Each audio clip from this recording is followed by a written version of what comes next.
Hi, everyone. Welcome back to the channel. My name is Christina, and I am a genre bending literary writer. And today I'm going to talk about one of the biggest mistakes I made when I was a young writer.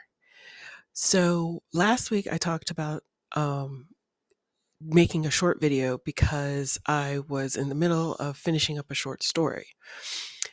And I also this week passed 10,000 words. Yay! And it has been a long time since I've passed 10,000 words. But I said this year that I was going to try my best to finish a draft of a novel, and it seems like I'm going to probably get pretty close. We have about 6 weeks left in the year. I don't have any other projects, nibbling at my ears. So I'm going to try very hard to devote the next 6 weeks or so to getting. I would love to get 75,000 words. We'll see if that can happen. It's totally possible. Also, something in my favor is that I am taking actually a lot of time off in these next 6 weeks. I work a regular 9 to 5 job, and the amount of vacation time that I have saved up is sort of a use it or lose it. So I'm definitely taking days off. I took days off earlier this month, and I'll probably take more days off. And all of that time I'm going to devote mostly to writing. I will have a little bit of fun here and there, but most of it is going to be for writing. And I'm pretty excited about that. I'm excited to get this done. It's been 20 years since I have really finished a long draft of a work. And I want to talk about that a little bit today because I think one of the reasons that I didn't really attempt to write another novel for such a long time had to do with one of the biggest mistakes I made. So, the last time I completed a longer work, I'm going to say completed because I actually attempted to write a book between 2020 and 2022, and that was a disaster. Um, I don't want to say that I wasted my time because I don't really believe that any time writing is wasted, but I did make the mistake of take biting off more than I could chew. It's a pretty ambitious book, and I feel like I needed to set that aside and start this book that I'm writing now, which is much easier, much more straightforward, and much less complicated. Just the fact that there are less points of view makes it a heck of a lot easier. So I kind of jumped back into writing a longer book between 2020 and 2022. And I said, I'm going to write a super complicated book. And that was a mistake. I should have written something much easier. But that's not the mistake I'm going to talk about today. The big mistake that I made was back when I was in my 20s. And I wrote a book between 2002 and 2004. And that book was about 70,000 words long. And I was really proud of it. And I basically finished it in about the first draft. I finished that pretty fast. I was back when I was just, barreling head first into this business and didn't really know how it worked and didn't really know anything about publishing really. I just was excited to write this book. And so I wrote and I wrote and I wrote and I wrote and I finally finished it probably sometime in early 2003, and then I spent another year revising it. I think I revised it a total of about 4 times before summer 2004. And at that point, I decided that I had a draft that I was ready to submit. And here's where my mistake came in. I stopped writing. I stopped writing. I put all my eggs in this little basket. That's supposed to be a basket. And I decided that I didn't need to write anything else, that I was only going to focus on this one book. And what happened was I spent 4 years trying desperately to get somebody to publish this book, to get a literary agent, to get, some kind of attention to it. And I didn't write anything else. When I reread that book a few years later, and honestly, I haven't probably read it in 10 years, but when I went back and reread after a few years, probably when I was in grad school, I realized that that book was okay. It wasn't great. It wasn't terrible. It was okay. And I hadn't fully developed as a writer. I was still growing. Heck, I'm still growing now. But I think one of the biggest mistakes that I made, and I hope that most people don't make this mistake, although I think some people do, is you write a book and you stop doing other writing. You write this book, and that book becomes your whole world. It becomes your whole identity.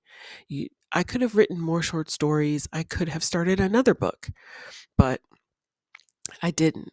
What I did was I wrote the book, I rewrote the book, I rewrote the book, I rewrote the book, and then I started sending it out. And that was all I did.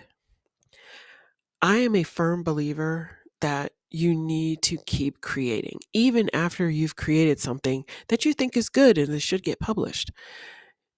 You definitely need to keep writing. You need to keep publishing.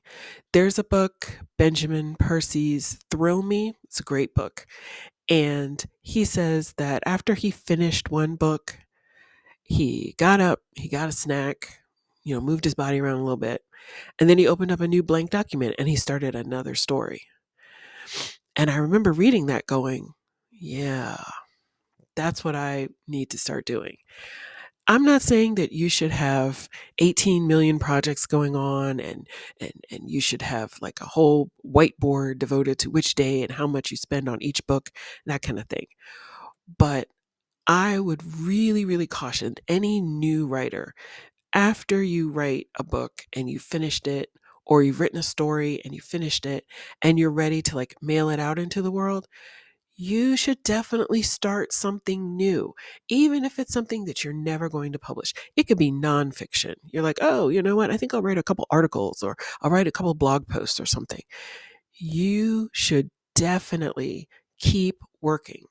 Keep working. If for nothing else, that it just distracts you from how much time it's going to take to hear back from anybody who's you're trying to get published from.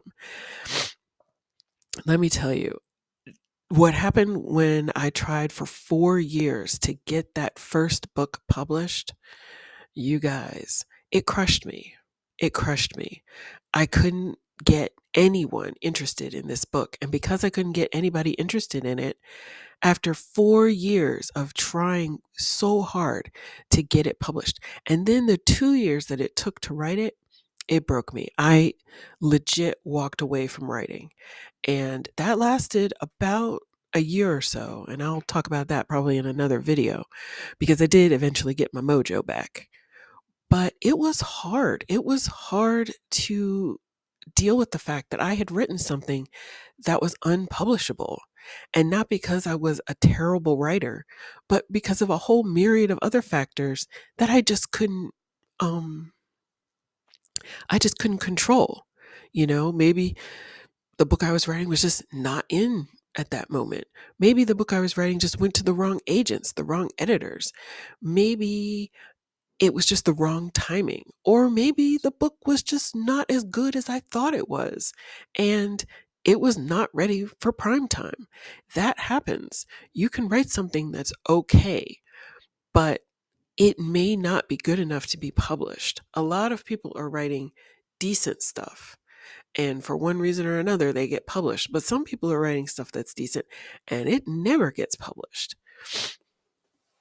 I was very unaware of how publishing worked, and I was very ignorant as to whether or not, you know, I deserved to be published in the way that most writers think. In other words, I would write something and I was like, oh, it's great, but I didn't really critically look at my work. Even though I revised this book 4 times, it was when I look back at it now, or not now, but when I look back at it like 10 years ago when I finally got the courage to reread it, I realized that I hadn't really critically looked at my story. And that was just a function of my age and my skill where I was at. Probably now, I would, if I were to rewrite that story, it would be written much differently.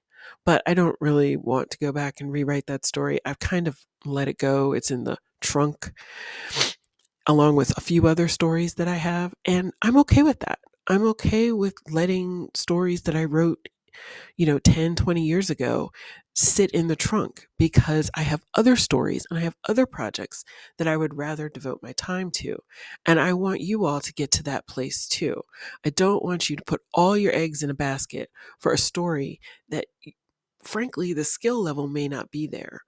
Or it's a good story, the skill level is there, but when it does get published, it's not what you think it is. That happens too. A lot of people think, I get the story published, my career starts. And really, it's just the beginning. Remember, this is a marathon, not a sprint. So even when you get a novel published or you get short stories published, you still have to keep creating. You still have to keep putting things out there. One of my very good friends, Jennifer Ryan, she's on her, I think, 6th book right now. She said the best marketing for your book is to write another book. We're always creating. We're always creating. And I don't want anyone to forget that. You write a story, it's a great story. You believe in the story. You want to share it with the world. Write another story. Write another story. And now that I am back to writing a new novel, I'm back at it to get my career, moving forward in a positive way. I'll talk about this probably in December, but personally, I had a very good 2024 for my writing career, and I want to continue that. But I also am not happy to just be content with what I've done. I've always been an ambitious person. I've always been an ambitious writer. And now I understand that part of being an ambitious writer is that you can never be stagnant. You always have to keep creating. Even if it's something you don't share with the world, you always have to keep creating. It keeps you fresh. It keeps you from going crazy while you're waiting for people to answer and reject you or accept you. Um, it'll save your sanity. So that's my advice. Don't stop writing. Don't get stagnant. If you finish a big project, you can take a couple days, do something nice for yourself. But then you got to get back at it. You got to keep working on something else. I personally always have a few other little fires and the irons in the fire. And so while I'm working on one thing, as soon as that's done, I'm right back at something else. And that's what happened. I took a little break from the novel to finish this short story for my group. And right after I finished that short story and sent it off to them, I am right back at it, writing this novel, passing 10,000 words. And hopefully I'll get to that 75 by December 31st. Fingers crossed. Okay, everyone. Thank you so much for watching. And uh, have a great afternoon. Happy writing. And I will see you on the next video. Take care. Bye.